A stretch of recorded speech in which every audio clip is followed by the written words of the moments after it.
Bienvenido Juan Carlos a Giga Latam Live desde Argentina para toda América Latina. Realmente es un honor para nosotros compartir este espacio con usted.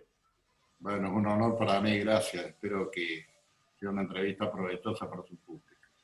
Bueno, bienvenido Juan Carlos, muchas gracias. Le agradecemos, muchísimo su tiempo y que nos pueda acercar a algunos conceptos que sin duda van a ser de gran valor para los emprendedores, estudiantes y empresarios también que siguen este programa. Amigos, hoy vamos a conversar sobre educación ya de cara a 2021 y por eso quién más indicado que Juan Carlos Rabat desde Argentina, presidente, fundador de la Universidad Empresarial Siglo XXI y por supuesto su primer rector.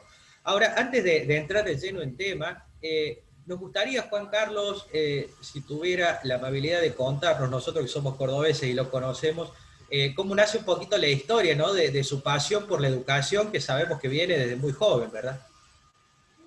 Mire, yo empecé a los 16 años a preparar alumnos en el living de mi casa y después fundé una academia junto con otros compañeros mientras estudiaba en la universidad para preparar alumnos para ingresar a la universidad y para preparar materias de la facultad donde yo estudiaba, que era Ciencias Químicas. La verdad que ahí hubo un insight muy importante en mi vida, que fue descubrir que sistemas educativos elitistas o con profesores, por ejemplo, los profesores de ciencias duras, matemáticas, física, química, se sienten realmente en un nivel superior y entonces tratan a los alumnos solamente si esos alumnos son rápidos y ágiles para entender la simbología matemática, la abstracción, los sistemas complejos. Y resulta que yo me encontré con un sistema bastante elitista y discriminatorio. O sea, el que no era muy inteligente o rápido para entender era considerado de partida un burro y desechable, ¿no es cierto? Entonces, yo empezaba, digamos, mi mercado eran los desechados. O sea, mi mercado eran aquellas personas que el sistema educativo institucionalizado consideraba burros. Y la verdad es que lo que descubrimos rápidamente es que nadie aprende si no desarrolla su autoestima. Y si alguien es considerado un estúpido que no puede aprender, es probablemente que nunca va a poder aprender. Entonces descubrimos que no solamente teníamos que enseñar matemática o física o química, sino que teníamos que fortalecer la autoestima de nuestros alumnos y demostrarles que en realidad todos podían aprender si se les enseñaba adecuadamente. Eso fue clave en el desarrollo de las instituciones educativas que yo fundé a lo largo de mi vida, primero una academia, después un instituto terciario y por último la universidad. O sea, nosotros partimos de la premisa que la educación solamente es, digamos, aprovechada o tomada por los estudiantes si ese estudiante está convencido que él puede aprender. Entonces, si el sistema educativo promueve su autoestima, ese sistema educativo es exitoso, logra que el alumno aprenda, se motive, tenga cada vez se empodere más en el aprendizaje y podés llegar a tener o lograr un título profesional y luego ser un líder social, ¿no es cierto?, a través del conocimiento que adquiere. Esto es en resumidas cuentas la historia de 40 años de mi vida como, 45 años de mi vida como docente. Gran vocación se observa, Juan Carlos, valioso aporte a la comunidad, sin lugar a dudas. Y al respecto, dado que este programa llega a todo el continente, ¿podría comentarle a la audiencia sobre cómo nace la Universidad Empresarial Siglo XXI, que les contamos a toda la comunidad internacional que este año cumplió un cuarto de siglo? Sí, es la universidad privada más elegida de Argentina, con más de 60.000 alumnos, ¿no? Bueno, la verdad es que desarrollar una universidad en Córdoba, que ha sido la sede de la universidad, una de las universidades más antiguas de América Latina, o sea, la Universidad Nacional de Córdoba ya tiene más de 400 años. Es junto con la de San Marcos, una de las universidades más antiguas de toda América. En Córdoba nació la primera universidad y también nació la primera universidad privada, la Universidad Católica de Córdoba, después de una larga lucha que hubo en Argentina por enseñanza laica o libre, o sea, había una gran resistencia de que las universidades fueran privadas y pudieran enseñar según la ideología de sus fundadores. La Iglesia combatió esto durante mucho tiempo, hasta que en 1958-59, que se dio una gran batalla en Argentina, 1958, o sea, el siglo pasado, esa lucha se ganó y se logró que se permitieran crear universidades privadas, lo cual está garantizado en la Constitución argentina. La Constitución argentina establece la libertad de enseñar, o sea, cualquier comunidad podría desarrollar proyectos educativos en base a su ideología. Entonces, esto que reclamó la Iglesia y que se aprobó con esta lucha, creó la Universidad Católica de Córdoba. Entonces, en Córdoba teníamos la universidad pública más antigua del continente y también la primera universidad privada de Argentina. Entonces, fundar una nueva universidad en Córdoba, que es conocida como la DOCTA, o sea, la universidad donde se forman los doctores, digamos, la ciudad donde se forman los doctores, era realmente un desafío muy importante porque había que encontrar un espacio para legitimar el prestigio y legitimar la existencia de esta universidad. Bueno, nuestra razón de ser tuvo que ver con la insularidad de Córdoba. Córdoba es mediterránea, está en el medio del país, y eso generó una cultura muy endogámica y aislada del mundo. Entonces nosotros veíamos que no había forma de desarrollar la comunidad sin formar empresarios y ejecutivos que fueran capaces de modernizar las empresas e integrarlas al mundo. Y ese fue el sentido con que nacimos. Por eso nacimos como universidad empresarial, o sea, una universidad destinada a formar ejecutivos y empresarios del nuevo mundo, del siglo XXI. Y de ahí el nombre también que tenemos. Bueno, hoy tenemos más de 40 carreras, pero nacimos originalmente con 5 carreras, ¿no es cierto? Donde administración, marketing, recursos humanos, relaciones públicas, sociología, eran las materias, las disciplinas clave que componían lo que podrían ser las verticales más importantes de la gestión de una empresa. A partir de ahí, después desarrollamos contador público, abogacía, etc. O sea, fuimos cumpliendo toda la gama y hoy, con más de casi 50.000 egresados, les digo que estamos produciendo un impacto muy grande en la comunidad porque en esta universidad se forman personas con espíritu de liderazgo y de espíritu de compromiso social. O sea, la razón de ser de la universidad es formar clase dirigente. Entonces nosotros desde el primer momento, hace 25 años, nos decidimos a formar profesionales que fueran emprendedores o ejecutivos de empresas, pero que tuvieran una actitud de liderazgo y de compromiso con la comunidad. Es más, lo decíamos, nos interesa formar gente que cree empleo, no que sean solamente empleados. Entonces ese concepto de liderazgo y de creación de empleo estuvo en nuestro ADN y todavía sigue siendo muy fuerte como actitud que tenemos ante la comunidad. Bueno, afortunadamente nuestro mensaje ha sido entendido y hoy somos, como lo acabo de decir, la universidad privada más elegida de la Argentina.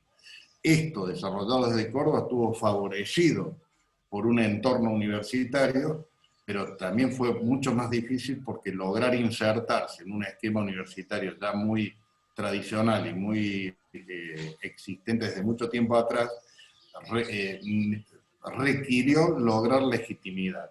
Y la legitimidad en educación se alcanza con el tiempo, nunca se alcanza de inmediato. En general, todos los proyectos educativos carecen de legitimidad hasta que pasa cierto tiempo. Es como que les cuesta a los padres, por ejemplo, mandar a los hijos a una escuela nueva.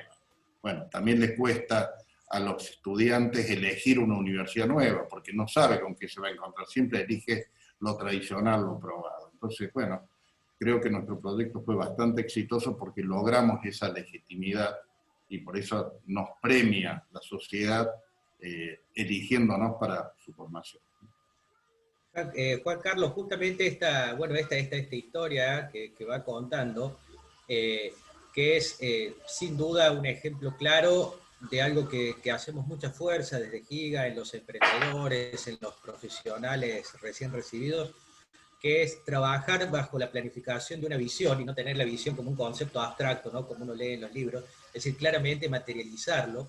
Y hay, en base al público que nos está viendo y que nos verá en diferido, hay dos conceptos que sin duda nos gustaría remarcarlo mucho, y uno tiene que ver el que usted acaba de decir, ¿no?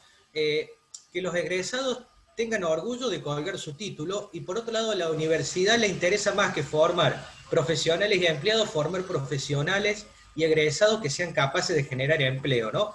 Porque sin duda es lo que el mundo hoy más que nunca necesita, más que la situación que estamos viviendo. Esta visión, ¿hacia dónde va, si la pudiéramos explayar un poco más? Bueno, vamos a definirlo en estos términos. La visión para cualquier organización es la brújula. Indica dónde hay que ir. Entonces, uno puede ir cambiando el recorrido según los obstáculos que va encontrando, pero no puede perder el destino a donde va. Entonces, en particular, nuestra visión es la visión de formar emprendedores. Los fundadores somos emprendedores. Entonces, consideramos que la riqueza de las naciones la generan los empresarios, la generan los que son capaces de organizar los factores de producción y generar una plusvalía, la que luego, vía impuestos, los estados distribuyen o redistribuyen en la sociedad. Pero los verdaderos creadores de riqueza son los emprendedores. Entonces, en nuestra visión, en nuestra brújula, la universidad debía ser capaz de formar emprendedores, o sea, emprendedores capaces de contribuir a la generación de riqueza, ya sea como intraemprendedores dentro de una empresa o como emprendedores creando empresas.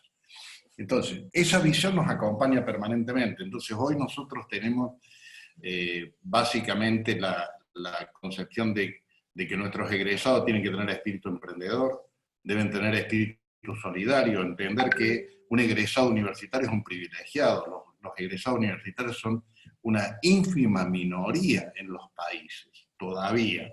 Con el curso de los tiempos va a ser mucho más normal tener un título universitario, pero hoy los universitarios son privilegiados.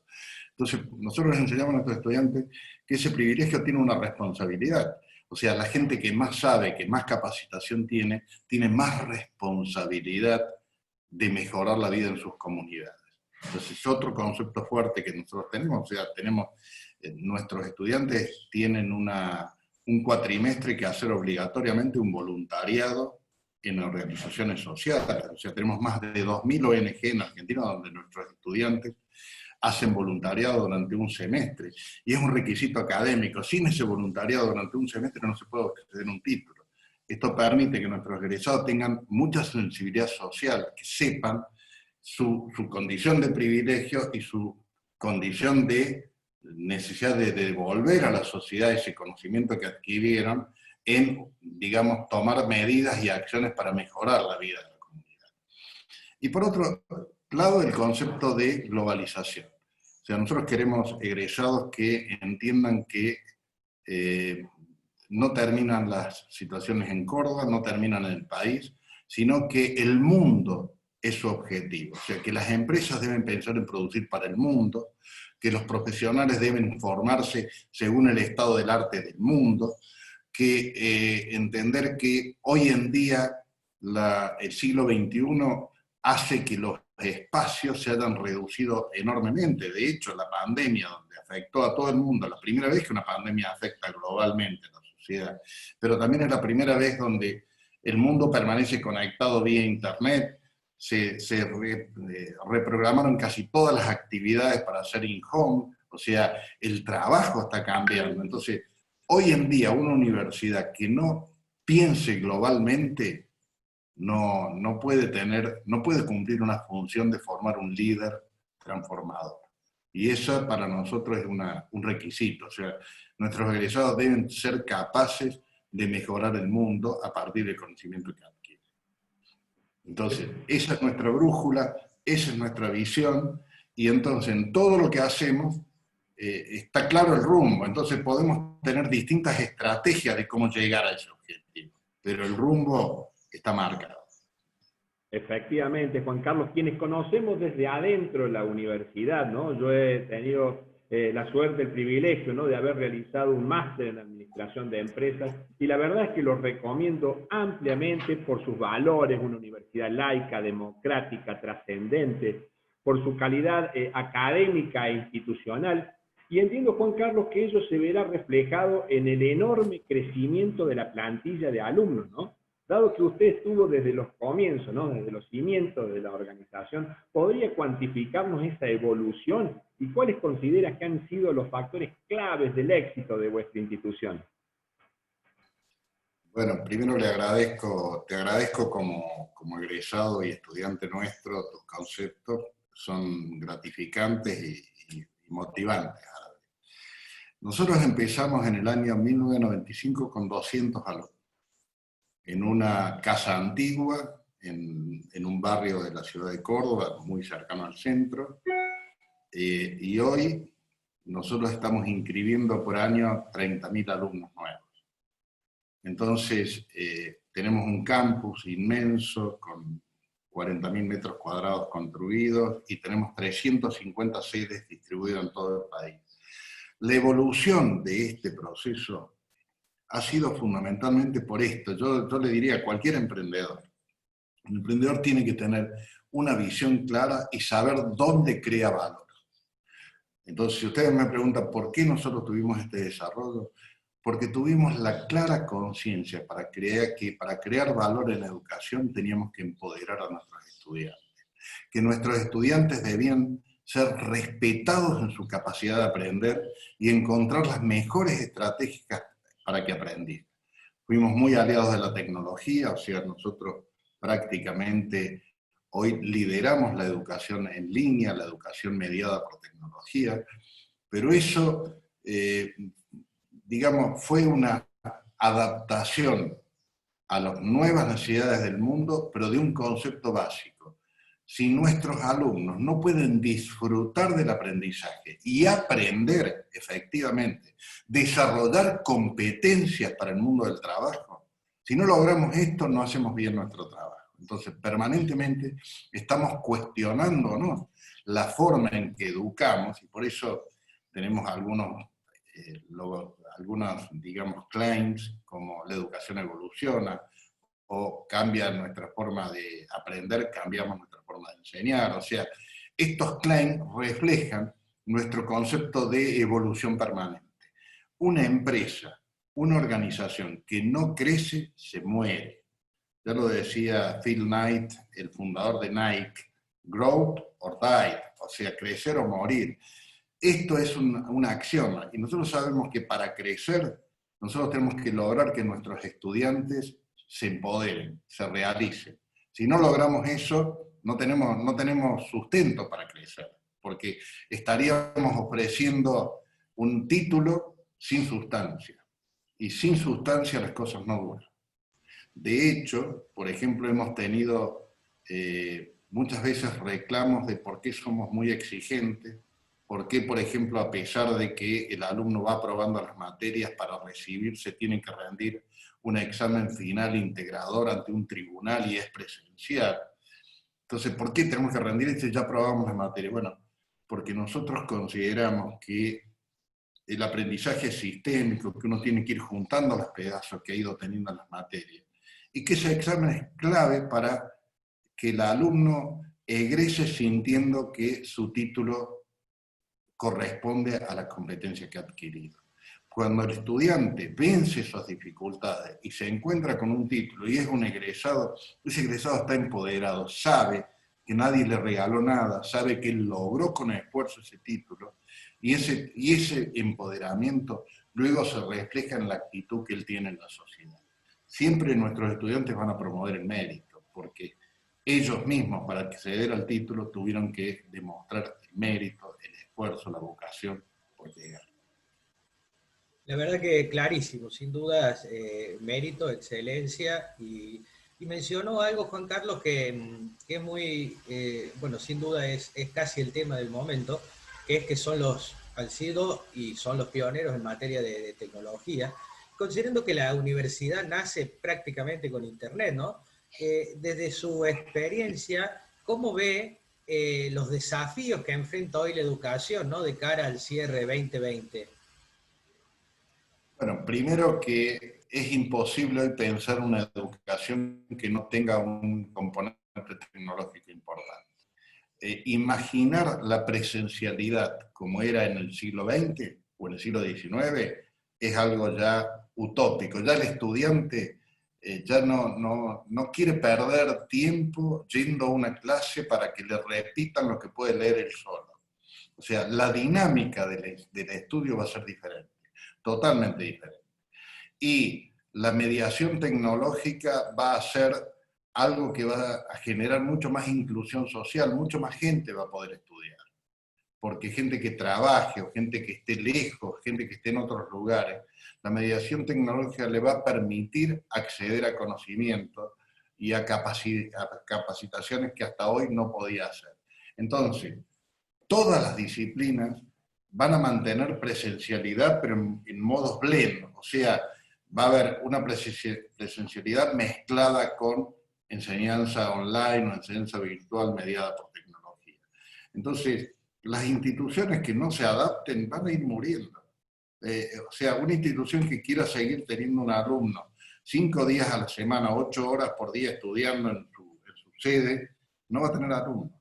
Porque los propios alumnos van a rechazar esa forma de estudio. Van a exigir formas más ágiles, van a exigir mantener cierta independencia. La sincronicidad solamente se justifica en ciertas circunstancias. Ustedes, por ejemplo, esta conferencia la están grabando y probablemente mucha gente la escuche fuera de este momento, fuera de este hoy, que es miércoles a las 10 de la mañana o 11 de la mañana en Argentina. Bueno, hay gente que la va a escuchar dentro de una semana, un mes, 2 meses o pasado mañana.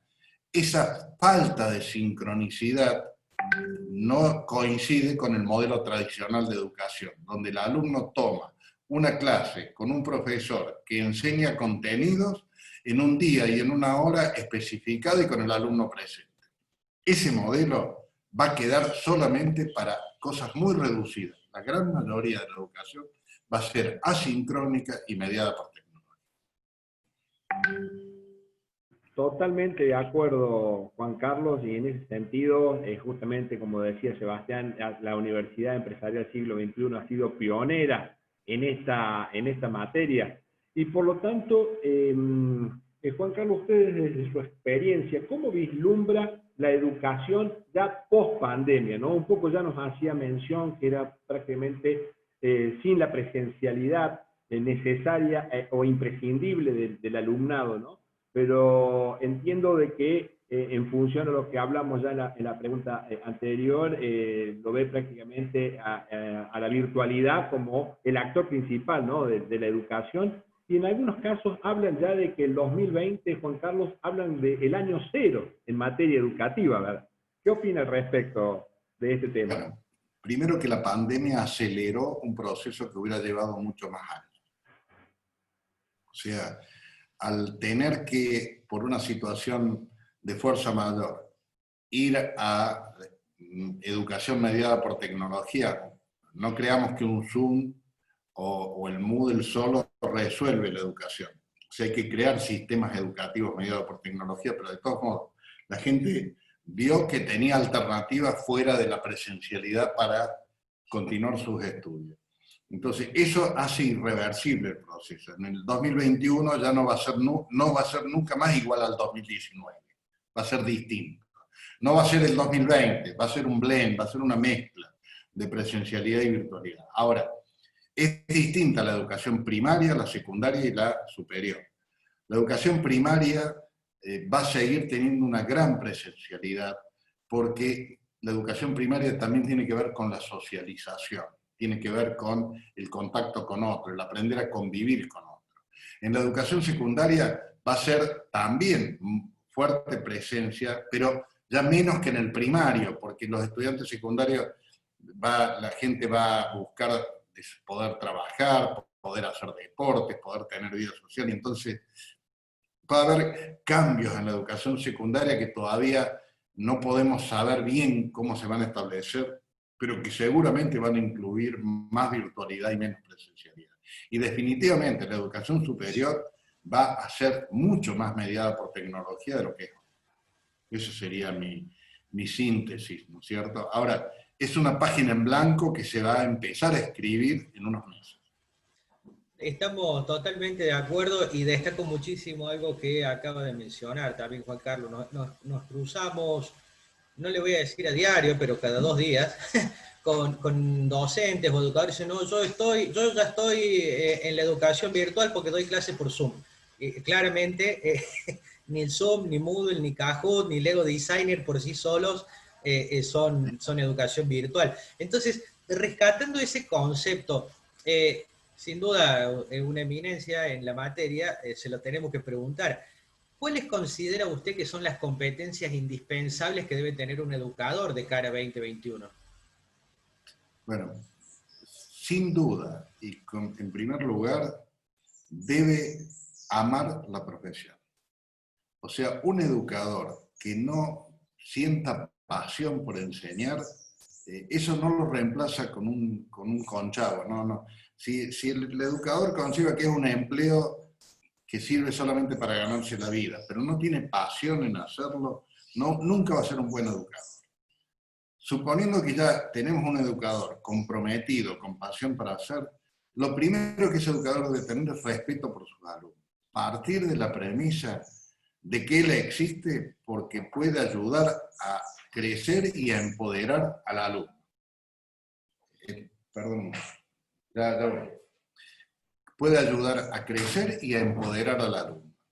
Entonces, si ese docente tiene esa convicción, bueno, ahora vamos a la formación técnica. Debe ser un profesor formado, con experiencia, donde debe transmitir esencialmente la capacidad de aprender del alumno. O sea, debe ponerle el menú de opciones para que el alumno crezca, para que el alumno se desarrolle. Entonces nosotros usamos 4 metodologías, que es por resolución de problemas, por método de caso, por proyectos integradores. O sea, hay varias estrategias educativas que son distintas al busto parlante, al docente que habla, al docente que emite solamente. El aula invertida, ¿qué es el aula invertida? El docente en el medio del aula y todos los alumnos trabajando en grupo y trabajando en proyectos y trabajando en problemas, interactuando con el docente como un coach, como un guía, no como el recitador. El alumno va a tener el acceso a toda la información, entra a Google y busca lo que quiera. Puede tener acceso a los libros, a información, a revistas científicas. Entonces, ese docente debe tener la capacidad de ayudar a crecer al alumno, ayudar al alumno a encontrar el camino para resolver las dudas, los problemas, las cuestiones.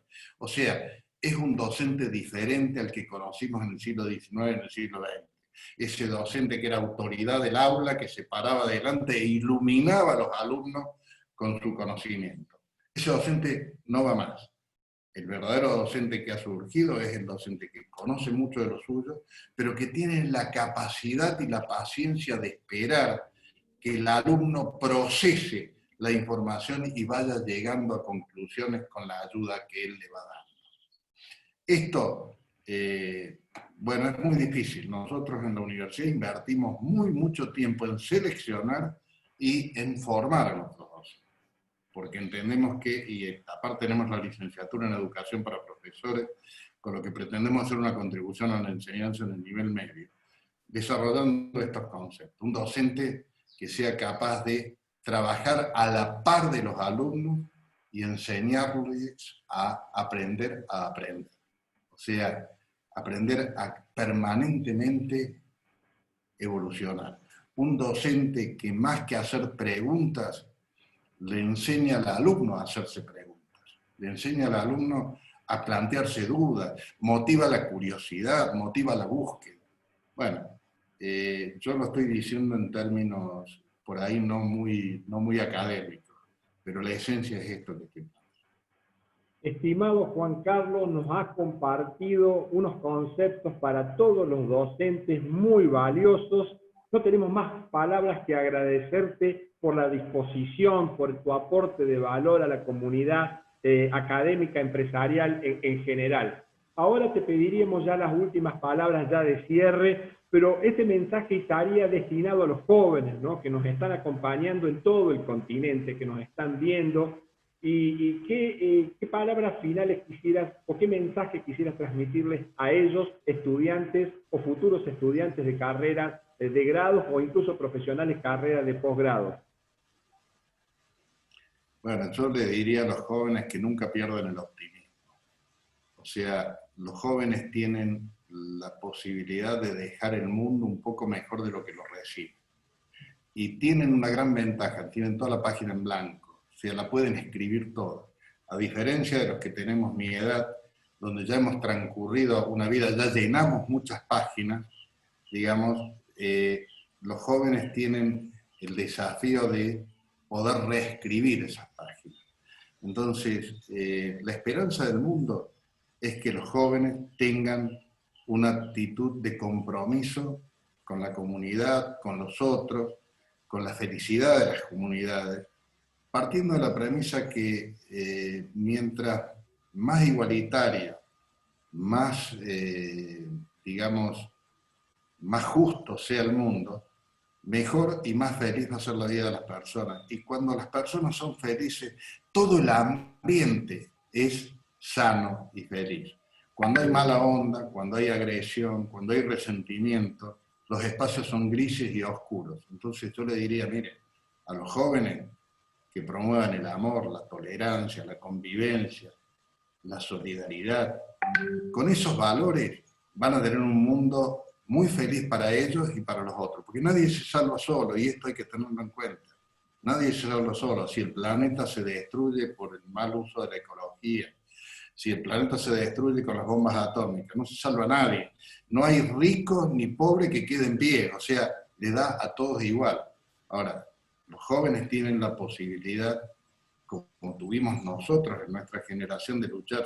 A mí me tocó ser joven cuando era probable una tercera guerra mundial, cuando el botón rojo para los misiles rusos y americanos estaba listo para ser apretado.